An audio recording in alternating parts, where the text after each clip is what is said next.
Welcome back to AutoLooks Online. This week we're looking at one wild-looking, well, can't really say sports car, from a sports car manufacturer, the new Venturi America 1. Okay, it's Venturi America. Maybe I should have numbered my pictures. Okay, now the Venturi America is one wild-looking, crazy crossover. A lot of people are coming out with odd-looking crossovers. I don't know, we've seen some pretty wild-looking things from Rin Speed, from Lotus Design, from Aston Martin, Saab, but this year we got one from Venturi. Okay, I know you're at the Paris Auto Show and you got Paris, French, sports car manufacturers, but Venturi, they already make weird-looking cars. Look at the Venturi Fetish. The name just says it's already weird, but America? They don't even sell this thing in America. No, they don't sell this thing. It's concept. But let's take a look at this wild-looking thing. This thing looks like a vehicle that Venturi wants to build to travel across sand dunes in Dubai. Everybody knows one of the biggest markets for sports cars and supercars for the very rich is United Arab Emirates. Hence, Dubai, Abu Dhabi. Porsche Cayennes has been selling like crazy. Q7s, Veyrons, Mercedes SLS. Like, the names just go on. Seems that Venturi wants to expand their market and become like an actual mid-tier sports car manufacturer. Not just this, one-off, well, not one-off, but, low production sports car manufacturers. Some people think of low brands like that, Marcos, TVR, companies like that. But Venturi seems to want to move up.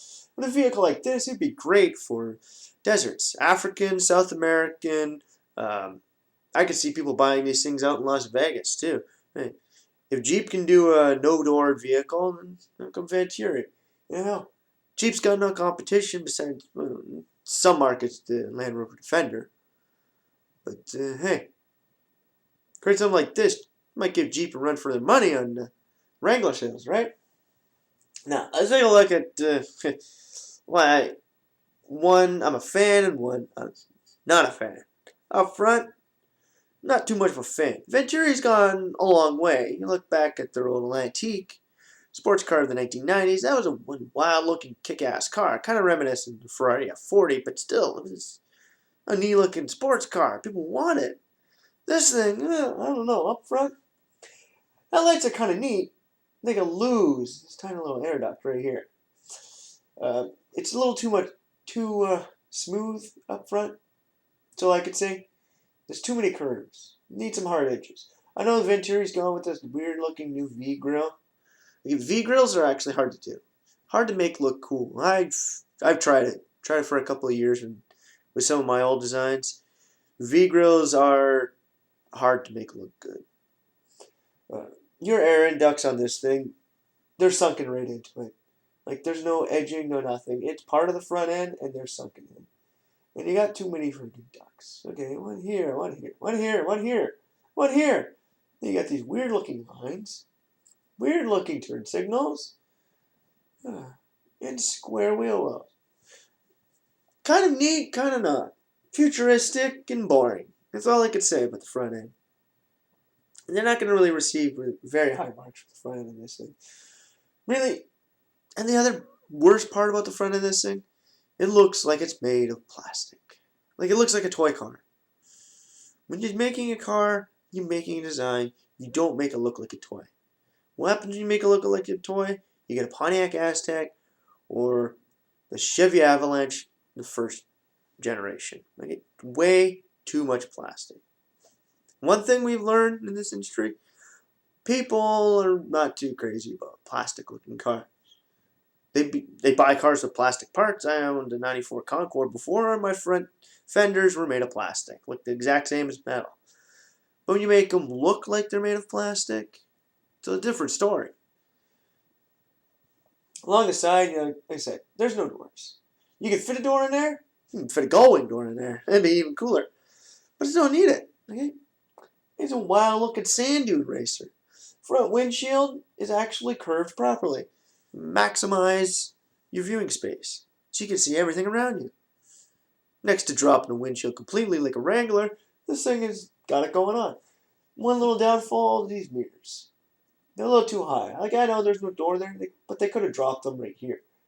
Or they could have hung them from here so they're hanging down. Now, your fuel port, completely chrome. I don't really get the double circle thing, but double chrome. Kind of cool, kind of neat. Gonna add for a little bit of luxury appeal. Now, along the bottom, you can see that there's a black spot right below the door. There's a little black edge. You wonder what it is? Footstep. Now, how many people out there with trucks get rails on the side? You know, rails, running boards, pipes, all those things you step on. Basically running boards. A lot of people buy brand new GMs to get the running boards. Basically, that's what this little black spot is. Running board. And the fact that when you get in your vehicle with mud, dirt, grease, grime, or anything, you're not going to scuff it. Scuff free. Now, if you touch this spot, you might scuff it, but hey, you've already stepped in. Now, moving on to the back end. It's just like the front end. Way too many curves. Way too many odd-looking lights. Yeah. They got with their Venturi-looking weird grill at the back end, too. Okay, kind of neat, but kind of not. Not too sure about this thing. And the fact is that the back end of this thing looks like a whale. Really? It's got that really big spot in the center that doesn't mean anything. Like, you can kind of guess it's like the back bumper run into something. But it sticks out the car. Now, taillights, the weird looking round things. Even with a back end like this, they could have done a lot more. Seriously, bring this and kind of notch it. Curve an evil looking taillight. Curve an evil looking taillight. Drop this so it's flat. Push this out a bit. Make it so it's a chrome and wrap it around like a bush guard. That's one thing that would have made this vehicle look so much better if they had integrated bush guards. A tiny little one on each side of the front, and at the back, one that comes out, big in the center, and curves to small little tubes that run along the side. Bush guard, yeah, cool. Rims, boring. Not the coolest. You add in guarded wheels, the slab around the outside. There's just many holes in the center. Really look like an off-road vehicle. Some people might know what I'm talking about. Black with the chrome rims, with a bush guard on them. Neat looking. Now, they did push in the rear window. Yes, if you're guessing this thing is a two-seater. If you're going to put anyone in the back of this thing, you're pretty crazy. But Venturi thinks you might be able to. Now, what am I going to have to say about the fetish? Or not the fetish, the America here. Out of 10, I don't know. You get a 4. The 4 comes from being a wild, crazy, and way out of this world off-road vehicle. But your downfalls, way too many curves. Way too many odd-looking lights. Weird ducks. Your rear bumper just looks like some flat hunk of steel you just threw on there for, oh, we need a place to, we need a bumper. Kind of looks like some parts of this vehicle were just kind of thrown together. Seriously, Venturi, if you want to make this thing look cool, you don't really have to change much. Like, get rid of the round tail light to the back end, add some evil looking slits. Like, even if they just run lengthwise or curve around.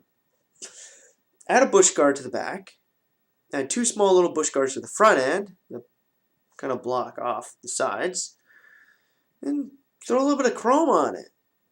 You got some wild looking kick-ass off-road sand dune racing vehicle. Okay? Now, for this week at Auto Looks, the Venturi, no, you're not getting any thumbs up. Well, okay, you get like half thumb up for being cool. That's about it. Just keep waiting. Keep looking. Maybe someday, Venturi, you'll have something cool. I remember Jay saying, hey, I don't know what the hell they're thinking.